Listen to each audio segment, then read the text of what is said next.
Learning about democracy from the ground up and trying to make sense of it all on this edition of Politicking.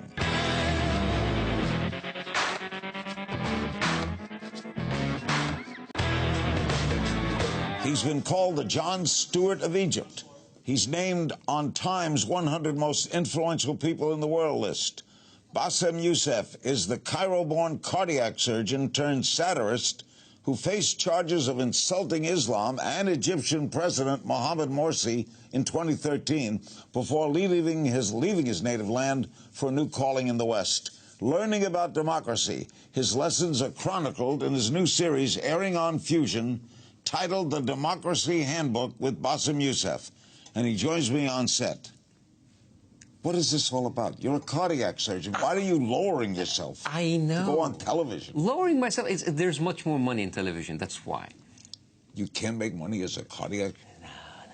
It's a myth. You can only make money when you're like beyond 60. So I want to make my money now. Right. You're looking at American democracy. Yes. Tell me the origin of this. Well, as I was doing my show in Egypt, and I had the trouble, and by the way, like the trouble actually escalated not under Morsi, but under the regime that came after Morsi, and I actually had to shut my show after, during that. So the good people at Fusion, part of Univision, Fusion Comedy, they came and said, "Why don't you make a show here in the United States?" And I told them, "All right, what do you want to do, guys? All right, it's up to you." So I said, "I want to tackle some of the topics that we as Middle Eastern will find very interesting. And in the same time, you're going to have an outsider perspective about them." So we had 10 episodes. Each episode is about guns, elections, immigration, religion. They're all done already? Yeah, they're all done already. They're all pre-taped and going to be on the web on 14th of July. And it was an incredible experience. I went to gun shows. I went to a Donald Trump rally. It was amazing. And we had a lot of fun.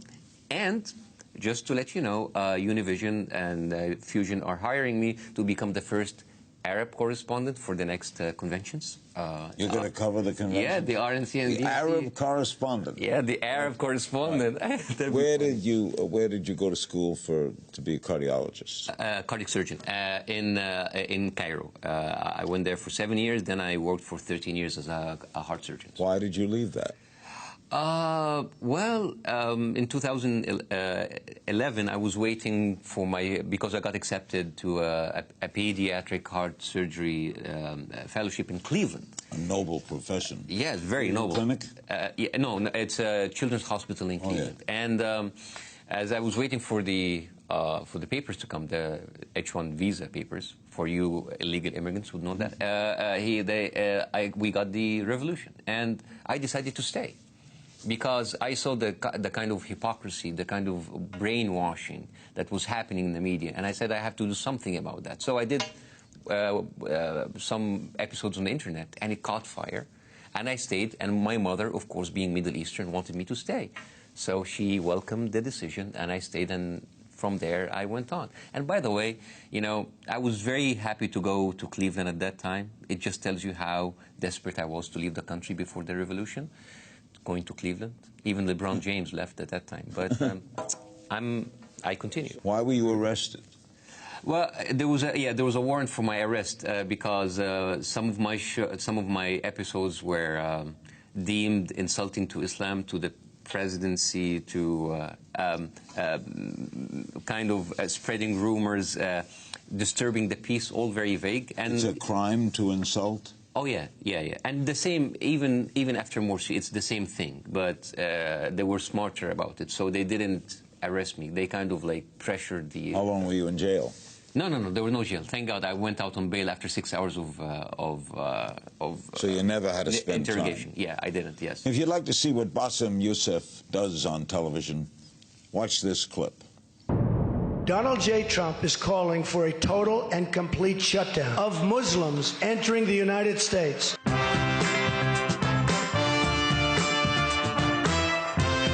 What makes you like Trump more than the other candidates? I mean, he's literally saying he's going to make America great again. And you like that? I love that. I watched him on The Apprentice.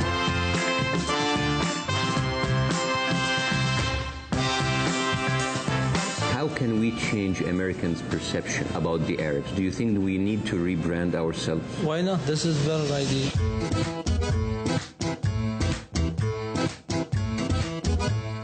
I'm experiencing my freedom of speech and speaking in Arabic. What kind of tips can you give me to be a good terrorist? Well, first of all, I think you've got great eyebrows for that. Should I link it? So would you consider just being less Muslim? All of our guns that are on display here are coated in pig fat. That is very smart. All right, you're looking at democracy. You're a doctor. Is your prognosis that American democracy is sick? No, I think the American democracy will be able to be healing itself because you have institutions and constitution in place that will actually make sure this will happen. The thing is, I know that you guys are very worried about Donald Trump. Being, xenophobic, racist, whatever. Back in the Middle East, that's Monday. We are used to that. But here's the difference.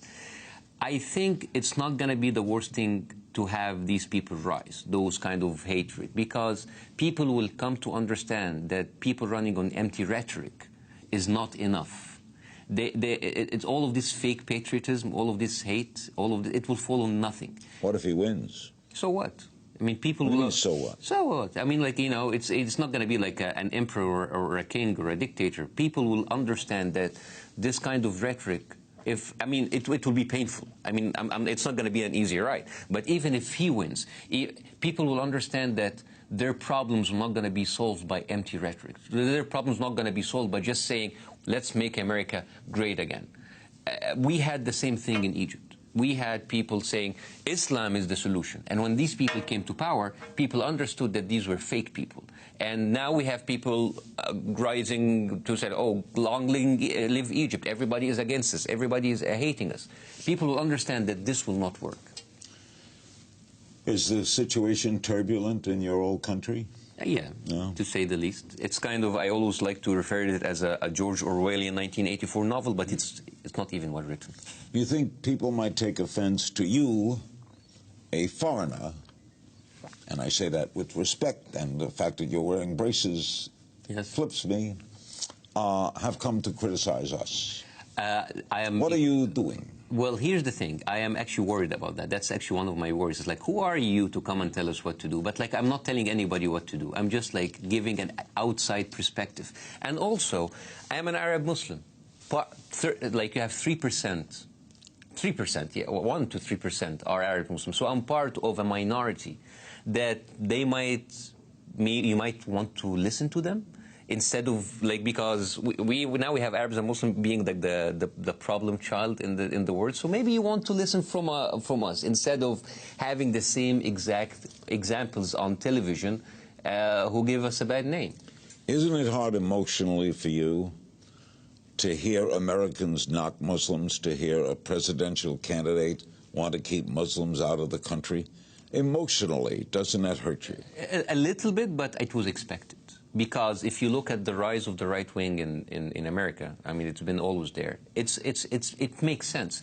If you start with George W. Bush and then all the way to Sarah Palin to the Tea Party, the only progression very eventually will reach to Donald Trump. And I have to say, Donald Trump doesn't bother me as much because maybe he's doing it for the show, maybe he's doing it out of stupidity. But look of the people who do it out of conviction, who were the favorites were by the moderate Republicans, like Ben Carson, like Ted Cruz, like Marco Rubio. These people say even worse stuff, but they say it coated with more politically savvy terms.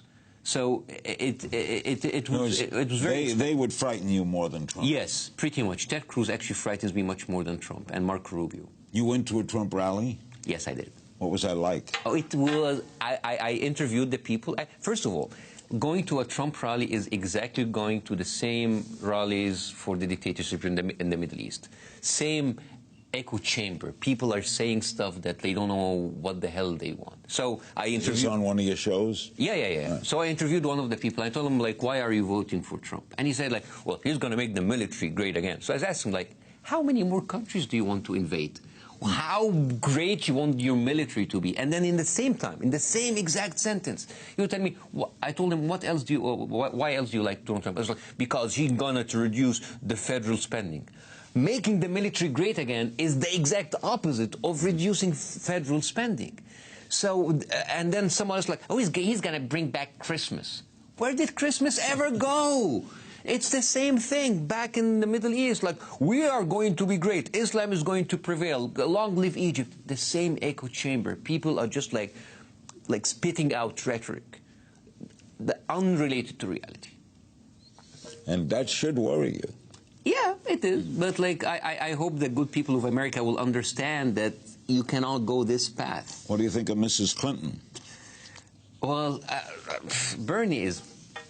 Bernie guy? Yeah, I'm a Bernie guy. I like Bernie. But my problem with Hillary is like she's kind of business as usual. She's part of the establishment, big money. That's my problem. But again, she's a much better option than Donald Trump. You cannot vote, can you? No, you can't. No. Do you want to become a citizen? Yeah, I would love to. Yeah. At least I don't have a problem coming in and out of airports. How does it? Do you have a problem? So a couple of times, but because of your name, you don't look. I don't know how a Muslim looks. You look okay. You look like a regular. I look like everybody. First, you have blue eyes. Yes, but they don't look at the eyes. They look at the name of the passport, and there's a Muhammad there. But no, only a couple of times. Usually, it's fine. I got global entry, so now I don't even pass by the TSA. So. You got approved? Oh, yeah. Oh-ho. Uh-huh. I hope the NSA is not listening. I understand that in your series you interview some anti-Muslim people. Yes. Tell me how that happened. There was a guy in Orlando. He has a gun shop, a Muslim-free zone gun shop. And he was one of the most bigoted, racist people, and very entertaining. And he had no idea I'm an Arab Muslim. And he asked me, like, I told him I'm half Italian. I didn't tell him the other half. So he was saying the most racist things, comments about Muslims and Arabs. And I was there smiling at him. I was like, yeah. I'm just like, I'm leaving him to hang himself. It was beautiful to watch. You just let it play. Oh yeah, and he was saying, oh, so we have this called the Peacemaker, the AR-15. Yeah, and we put pig fat on it, and I just like, seriously, yeah, as if we're gonna be deterred by pig fat. More with my guest Bassem Youssef right after the break. I mean, he's literally saying he's going to make America great again. And you like that? I love that. I think he can help get this country back on the financial road. So do you think that he's successful financially? Yes, very much so. Tell us some of his successful businesses. I cannot. I just know that every businessman fails, goes bankrupt like several times. He doesn't answer to anybody. That's right. He doesn't obey anybody. That's right. Nobody can hold him accountable. That's right. Yeah, that's amazing. I like Donald Trump because he is a very intelligent person. What has he done or said that made you think that he's smart? Well, I watched him on The Apprentice. Yes. I am. That's crazy. Oh, he's here! Oh my God! Look!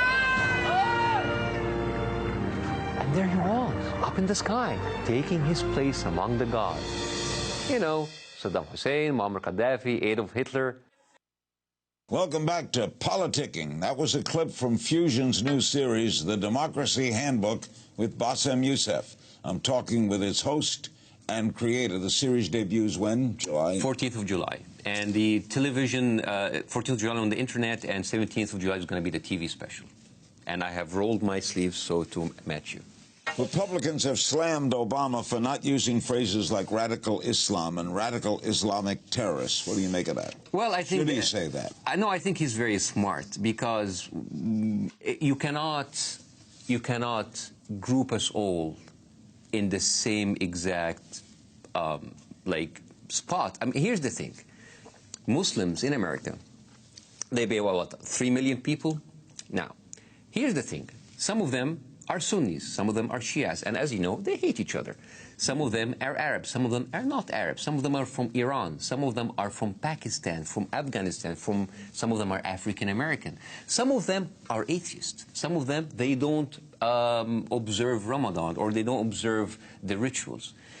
When you do this, when you kind of group all of these people in the same side, what happens that, look, first of all, you're hindering the reformist efforts within the community. You are giving more food, more fuel to more radical people. So if you say radical Islam, it's like you calling KKK radical Christianity. You shouldn't use religious tags. Those radical Muslims, as people want to call them, they just bombed millions, like thousands of people in Iraq, in Turkey, and in Medina, the holiest city for the Islamic world. So it just like, we have a big problem with the interpretation. So I think he's being very smart, and I understand why the right wing will attack him for using radical Islam. So all right, you want to use radical Islam, will that solve the problem? Would you like to put Islam on it? Because what you happen is that eventually anybody who's wearing a hijab, any guy who's having a little bit of a longer beard, bit by bit you pass by them and you'll think that this guy is a ticking bomb. You're alienating those people. Yeah. It's very, very, very dangerous. It's like what happened in the Second World War. Like when you put like all Japanese in concentration camps. These were Americans. These were Americans, you know. They just happened to become from a different background or ethnicity. What do you make in your study in these series of gun culture? I don't get it. I mean, back in the Middle East, guns are only owned by militias and the government, so they can kill us freely. But here, I really don't get why people are hanging out on guns, and I don't understand. I mean, when I went to a gun show in Michigan, and when I ask people why do you got guns, like we do it for hunting, or we do it for protection. And I go into the gun show, I find assault rifles, and I find like guns that are fit enough to be in a Star Wars movies. I mean, how fast is that deer? I mean, how fast are like your targets at hunting? And I find people owning 15, 16, 17 guns. I don't understand why. And all of those things of like a good guy with a gun would prevent a bad guy from a gun. When did it ever happen? Did you ask them why they're buying guns? Oh, yeah. What do they say? Well, for hunting, for recreation, for protection. And I don't get it. You need an AR-15. Exactly. I mean, I understand a handgun or a musket or an old one, the one that was actually meant to be in the Constitution, but I don't understand an assault rifle, a semi-automatic weapon, to be there for protection or for hunting. What was your reaction to our tragedy here of 2 black men killed by 2 police officers and then a black man killing 5 police officers? I think you can have the decency to appreciate the fact that there's some sort of a discrimination against black people, but you also need to have the decency to reject that assault on police officers. What happened was that these are 2 tragedies. That's horrible. And what I'm worried about, here's what I'm worried about. I'm worried that injustice and inequality will provide more of that violence. It's a very dangerous route that we are going into. And it's kind of like hate is an incredible and dangerous sentiment to feed. These incidents just feed hate on both sides, and it worries me. And it worries me, first of all, because that's human, something human that we should actually be worried about that's happening. And the second time, I'm also not that white, and many of my people are not that white, and many will be targeted just because of their skin colors. As a matter of fact, and that will bring us more of the anti-Islamic sentiment. After 2011, after 9/11, the first victim of hate crimes was not even a Muslim. He was a Christian Egyptian. He just happened to look Middle Eastern. And and then there was a Sikh, an Indian, not a Muslim, not a Christian, not an Arab. This whole thing of like massive hate to the other will never produce something good. Never. Hate never works. Yes, it never works. Is there racism in Egypt? Yes, but racism is not necessarily against color. It may be to people who are just different than us. Actually, I could be a Muslim and a Sunni, but I will have discrimination just because I'm a woman who's not covered enough. What about gays? Of course, yes. Oh, yes. Yeah. Oh, yeah, pretty much. There's not just there's like the whole Middle East. Is there anything you won't satirize? I won't satirize people's beliefs because I think it's just like bad taste. This I don't believe. In Egypt, I told us that you were the target of conspiracy theories. One was that the CIA used Jon Stewart to recruit you to bring down the government. Yes, it was actually printed and it was on television. It was amazing, and I think that the CIA standards have fallen so low to recruit Jon Stewart. You got Jon Stewart on one of the shows? Yes, he came to Egypt. He came to Egypt in downtown Egypt, and he was on my show. And actually, we played on that. We actually brought him in as a spy. And and it was wonderful. You did shows in Egypt. Yeah. This series is all in America. It's all in America now, yes. What's the current situation in Egypt? Well, as I told you, it's George Orwellian 1984. Not very well written. It's not very good because people.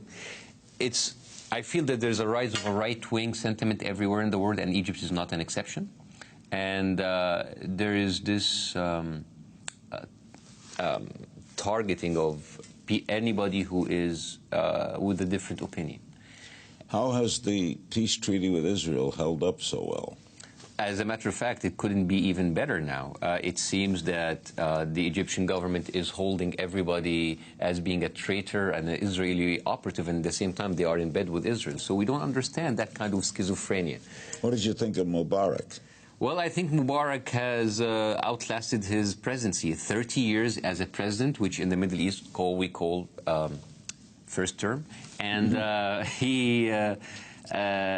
I think he has a big hand of the political stagnation in the country. Here's the thing about the Middle East. All military dictatorships do something, and they do it very well. They will make sure to oppress the liberal, the secular, the middle people in the opposition, and they will give space to the Islamic opposition. So whenever he falls, he said, like, it's either me or the radicals. All of the people in the Middle East, they are very good at doing that. It's either me or them. And that's why the Western powers say, let's go with the military. At least we can talk with them. But on the long run, it spoils and it corrupts the political life. Do you see any hope for peace in that area? Yes, but it will come after a lot of pain. I mean, there hasn't been enough already? Oh, no, we're just starting. And I'm sorry to say this, I know it sounds bleak, but like, look at Europe, for example. Europe, the beacon of democracy and human rights. 70 years ago, they were killing each other because of military fascism, right? Second World War and before First World War. And 200 years before that, they were killing each other because of religious fascism, right? We're just doing both of them at the same time and get it over with. Do you want to go back to Egypt at all? Egypt is like Hotel California. You can check in anytime you want, but you can never leave. I don't know if I can come in, I'll come out again. So, how do you feel? You support refugees very much. Yes. What do you look at yourself as? What are you? Are you a refugee? Are you an immigrant? Are you a visitor? Or what are you? I'm a resident. I'm a resident in the United States. Was it hard to get in? No. After I got the Time 100, 2012. You were still in Egypt? Yes, I applied, and I was considered as an extraordinary talent. So I got. Were you shocked at that time thing? Yes, it's like, why me? So, but it was good to have someone from the Middle East for a change, someone who's not blowing himself up. It's still got to be hard for you. Yeah. They've asked me. This is good. Finish this sentence. The one thing people need to know about democracy in America is.